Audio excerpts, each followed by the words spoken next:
Starting your day off with a take on Vegas you won't get anywhere else. Hi, I'm Holly Madison, and I listen to Brian Shapiro. Hi, this is William Shatner, and I listen to Brian Shapiro. Hey, this is Larry the Cable Guy, and I listen to Brian Shapiro. Why? Because I'm a good American. So is he. And if you don't listen to him, you need to pack up and leave this country. This is the Vegas Take with Sharp and Shapiro. Welcome all, guys! What's up, everybody? Welcome. It is the Vegas Take, Sharp and Shapiro. Glad you could join us. We got a lot of fun today. We got a lot to get to.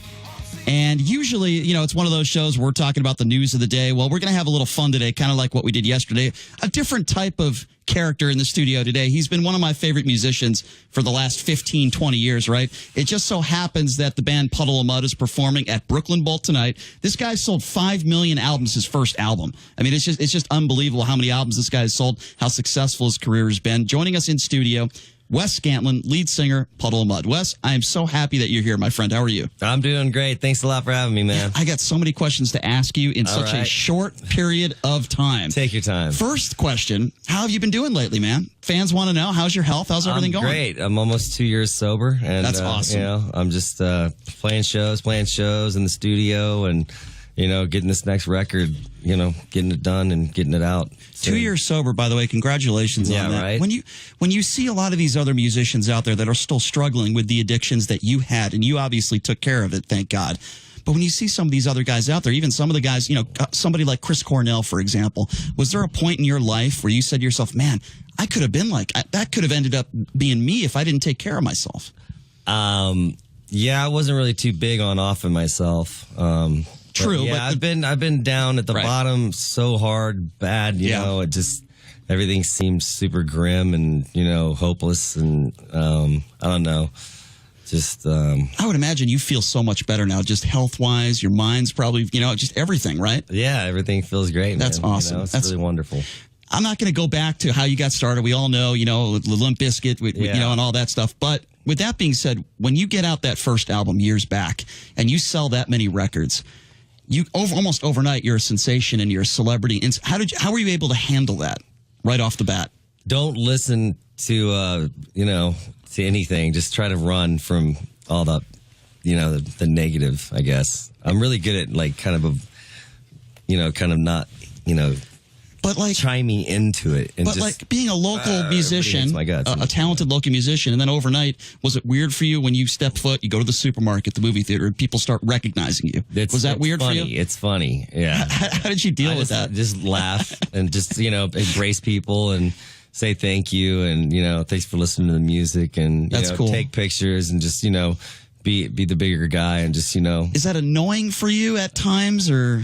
No, I mean, you know, you dream of this life when you're just this little bitty kid just rocking a guitar in your bedroom with a little tiny, you know, combo amp and no gear, nothing, you know, chords are breaking and strings are breaking and you got, you know, the last, you know, whatever. You're Sure. You ain't got no money or nothing. So, you know, you kind of got to go. I didn't have anything. You go from nothing to everything. And you got, you know, you just have to appreciate it and you just got to, like, you know. Right.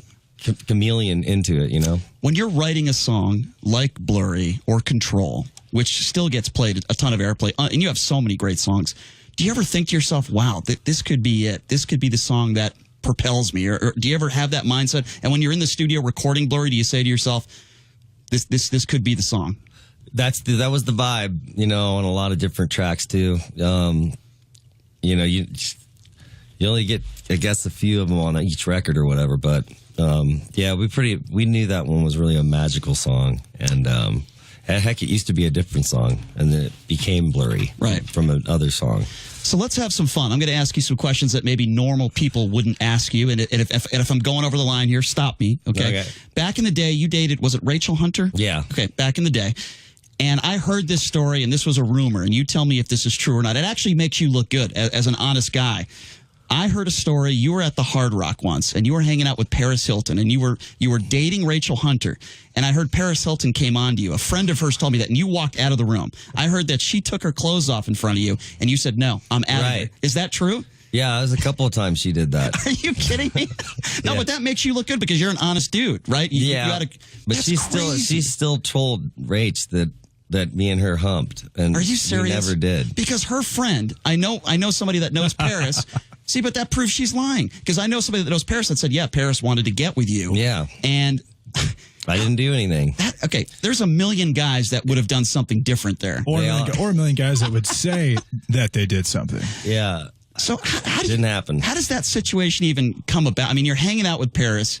She said, let's go up to my room. And I probably wasn't with her. It was probably just a bunch of people. Yeah, it was just I would imagine over the coincidence. I would imagine over the course of your career, that was almost a normal thing for you. Women would just throw themselves at you. You're a good-looking guy. You're this rocker. You're extremely talented. I mean, to the normal guy, they just can't relate to your life. You understand that, right, Wes? It's kind of crazy.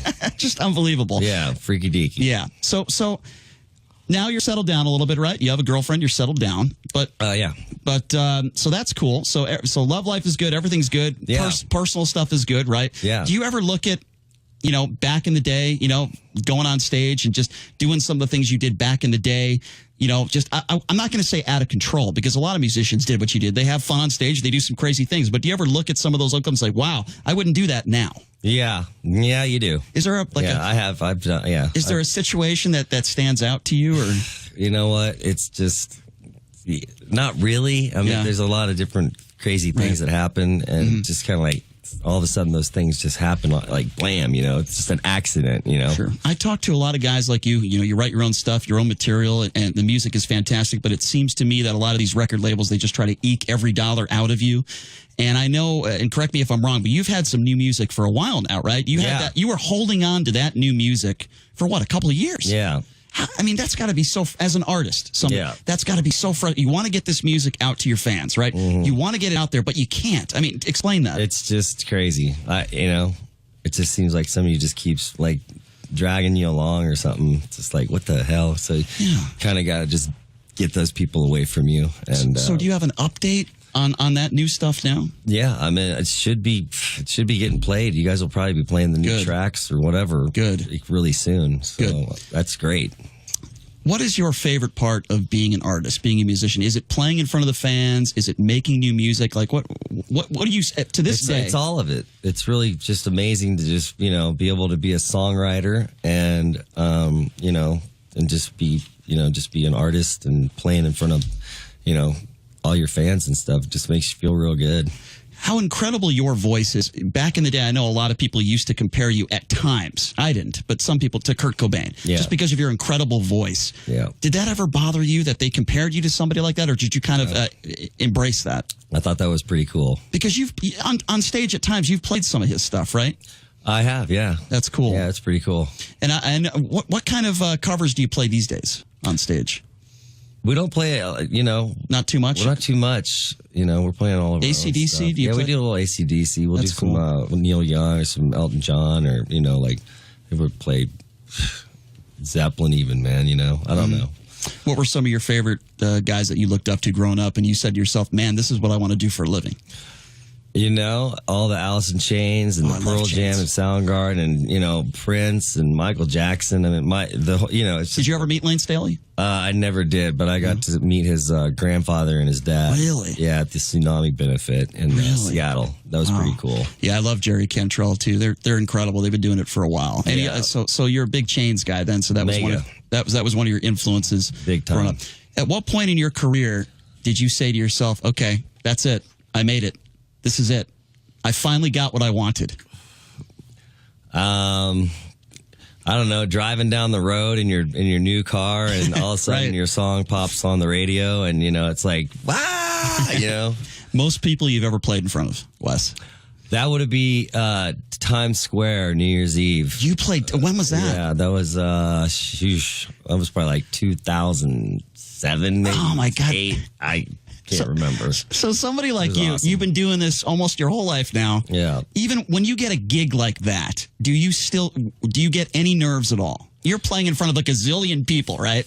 Not 10,000, but like hundreds of thousands of people. Do you ever get that? I think you get a little bit more of a rush, and you got a lot more confidence. I think you actually do better. Wow, that must have been unbelievable. There must have been a lot of probably pretty cold though, I would imagine. It was freezing cold. Yeah, you can see it. It's probably on YouTube or whatever. That's we really look like the South Park characters with their big puffy coats on and stuff. JD, I know you're. Go ahead, you ask. Well, I got a question. Say I wanted to book you for a music festival. In Omaha, Nebraska, in a venue. We'll say a capacity of 25,000. What do you guys charge me for that? Wes might not. Free. We'll do it for free. Wes, as long as we get a meat deli tray. I can absolutely make that happen. A little bit of whole wheat, maybe some mayo. Give him some PB&J. So a very aggressive rider, basically. Yeah, I could deal with that. So I've played roulette with Wes a few times. I don't know if it's been a few years. But okay. I played roulette. I know you love roulette. You're a roulette guy. I do. And I actually saw the first time I saw you was at Mohegan Sun Casino in Connecticut. And you had told me that somebody stole your jacket or something. Do you remember that? Or somebody stole your the whole thing. Yeah. Yeah. And you were so angry about that. And this is like 15 years later. Yeah. He still got it. You know, that tour. He's cool. Yeah. That tour, I remember you were by yourself with an acoustic guitar. Yeah. And Wes, when I think about music and I think about talent, you take your songs and it sounds just as good just yourself with an acoustic guitar. I feel like there's a lot of bands out there and a lot of lead singers that can't do that. They just don't have the talent to do it. So let me ask you this. When you see somebody like a Britney Spears who's making $300,000 a show, lip syncing, does that bother somebody like you that's a purist, that is so good with your voice as your instrument and your guitar? Does that bother you? Because some people I talk to, it does. I don't know. Yeah. Not really, No.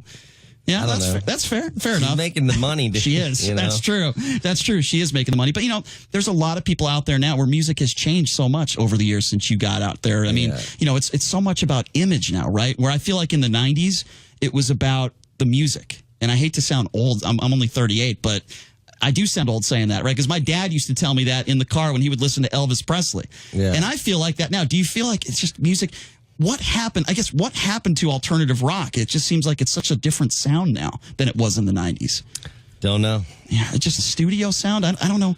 I don't know what it is. It's Pro Tools, man. Yeah. You can just go da da da da dee dee da da da da, and then somebody can make you sound like, Isn't that crazy? Amazing. And that's wild. They can make you say different words, wild. I guess. They can make you do, yeah. Yeah, it is. It's weird. It is kind of weird. So it's weird. So tonight, you're going to be at Brooklyn Bowl. It is. Yeah.